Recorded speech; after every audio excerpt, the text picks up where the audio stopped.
This is a forgery.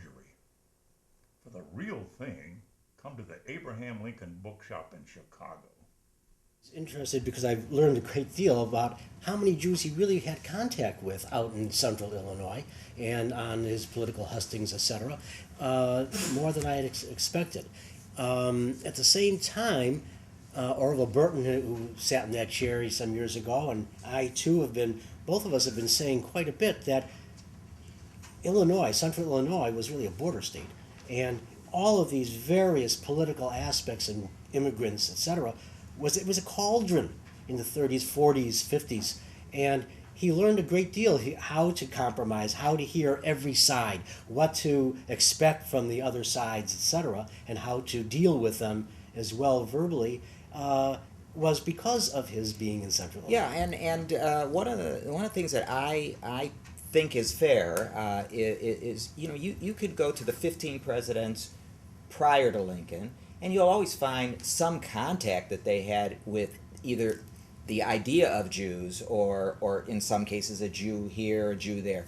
But when you take a look at the book and you really put it together, I think it's fair to say that Lincoln was really the first American president who had broad contact with a whole array of Jews. He bought from Jewish storekeepers. He was a patron of Jewish businesses.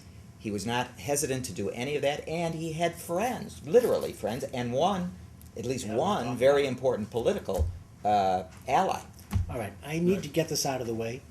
A frequent question that I get, even from some of my brainy cousins, was Lincoln Jewish? Abraham Lincoln Meribus, a judge here in town, told the story that his mother gave him the name Abraham Lincoln because she had heard that Lincoln was shot in the temple. Well, okay. Was he Jewish? From London or from Kenya, wherever? Well, right. So I discuss this at the end of the book, and I argue that if we're going to speak about legal definitions of Judaism, that is what we call traditional Jewish law, or to use the Hebrew term, the halacha, if we do that, there's no possible way of arguing that Lincoln was a Jew. And Lincoln himself apparently never discussed this, at least according to his son Robert, at all.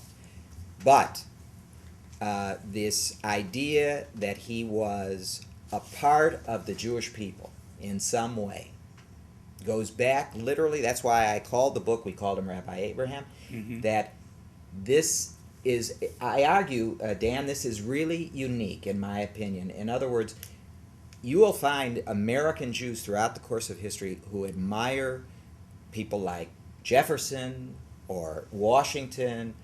In the 20th century, I don't have to tell people about the affinity that Jews had for Roosevelt.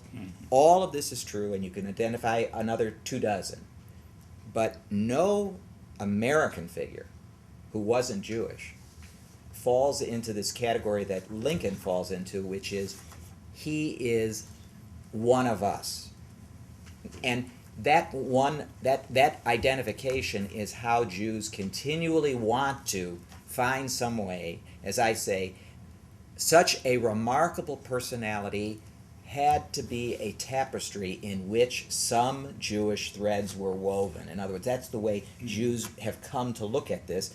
And so, no, he was not literally Jewish, but if there is such a thing as figuratively or in an imaginary way Jewish, this is something that went to that time and continues to the present day. If you go on the internet, after this show, of course, but if you go on the internet and you look up Lincoln and a Jew, you'll find these theories prevail. Right.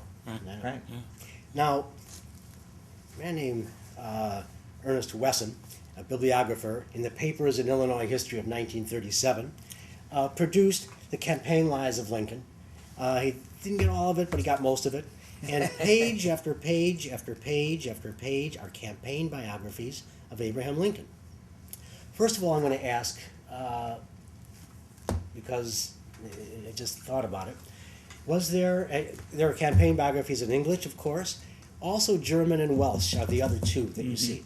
Was there ever one that was produced for the Jewish population? Is there one in Yiddish? It's not one in here. Not that I'm aware of. Not that I'm aware of. Are you? No. So the population No. wasn't big enough that a commercial firm was not ready to go out and produce it, perhaps. Right. Yeah, I would. Yeah, I think you're right. You're right on that.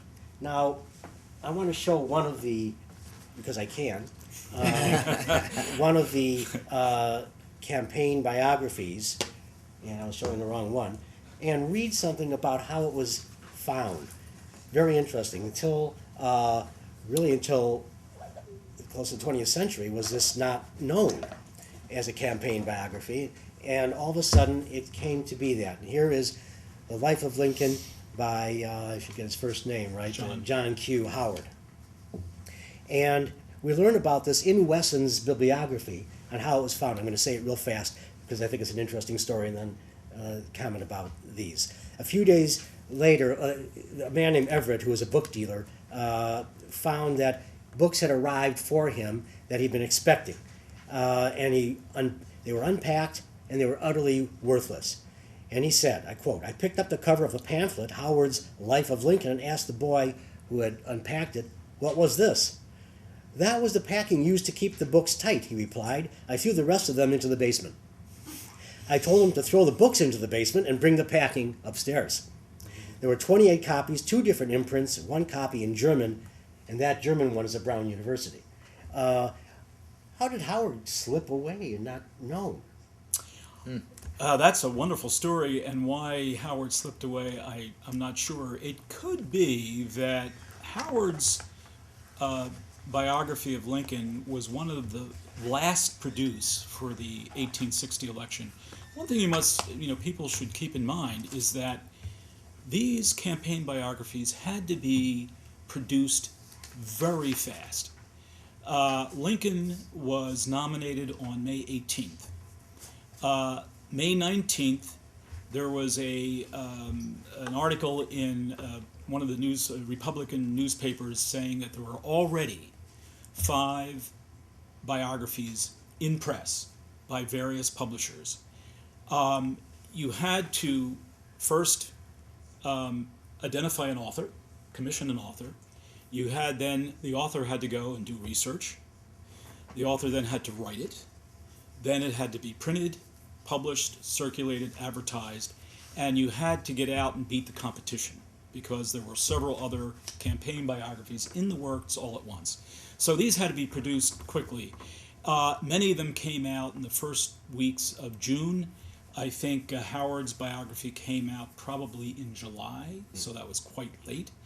The interesting thing about Howard's biography is that when William Dean Howells was commissioned by Follett and Foster, the Cincinnati firm, Who also produced the Lincoln-Douglas debates. who produced the Lincoln-Douglas debates, his job was to go out to Springfield and interview Lincoln and his associates.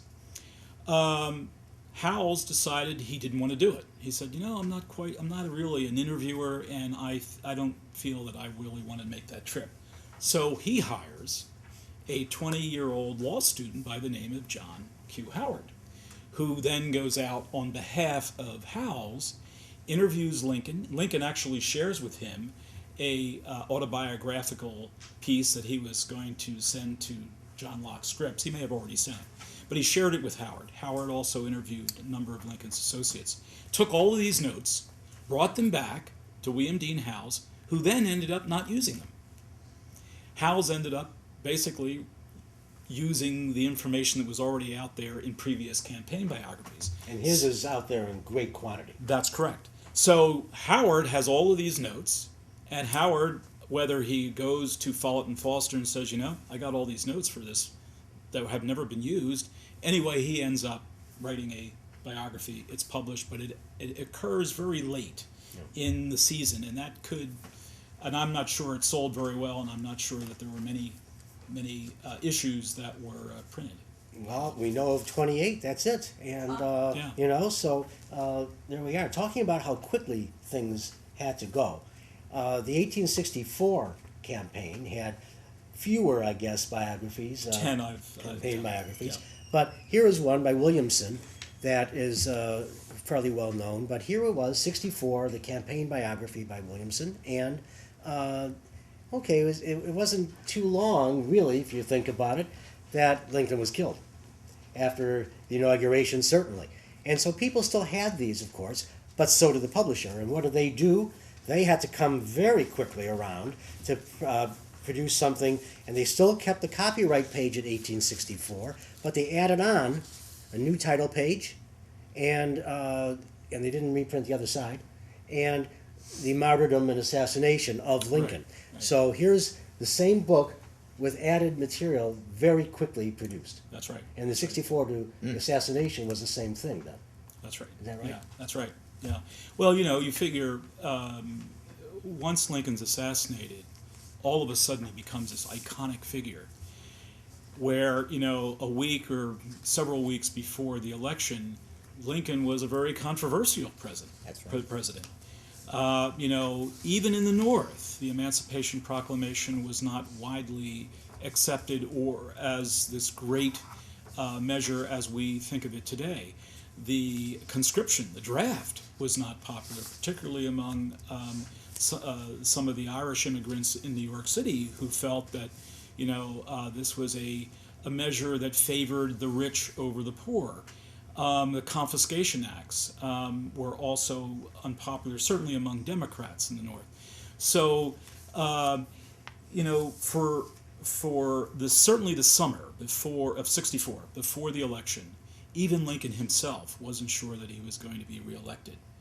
But of course, Sherman's victory over in Atlanta, all of a sudden things changed overnight. He's reelected. And then, of course, he's assassinated and becomes this iconic figure, this secular saint. And all of a sudden, all of these campaign biographies from 1864 can be just, change the title page, become instant sellers. That's right. That's right. So. We were talking, you brought up the judification of Lincoln, or the other way around sometimes. My father, who was an immigrant, used to always speak about our forefathers.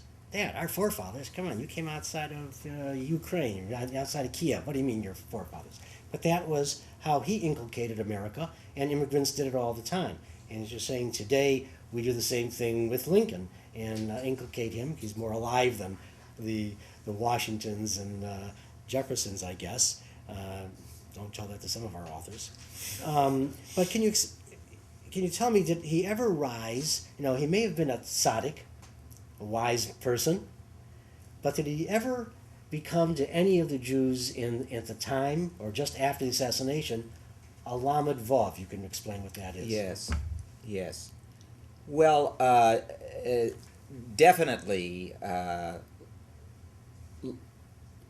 way I put it is, just as Lincoln is beautified, right after his assassination by the nation as a whole, Jews just eagerly join in with this process. But they do it in a sort of unique way in which they give it a patina that is connects Lincoln to their identity. So they were, the sermons and the Jewish response in mourning the assassination was a bit different than the Christian one. Yes. In other words, there's there's a couple of books on the eulogies that were That's right. delivered Yep. for Mhm. Lincoln in churches and so forth. And you see them debating about all sorts of interesting themes. In other words, was Lincoln really a religious man? Or, why was he in the theater? Different things that pertain, and that you see the discussion of Lincoln as a humble man. Now, these themes are all present in Jewish eulogies. But on top of that, you have a layer of a clear message, which I try to pound this home in the book, of he becomes Moses, he becomes Abraham, our father, he becomes David. Now part of this, of course, is because Americans in general, all Americans, have a special relationship with the Bible. And the Hebrew Bible is always important. But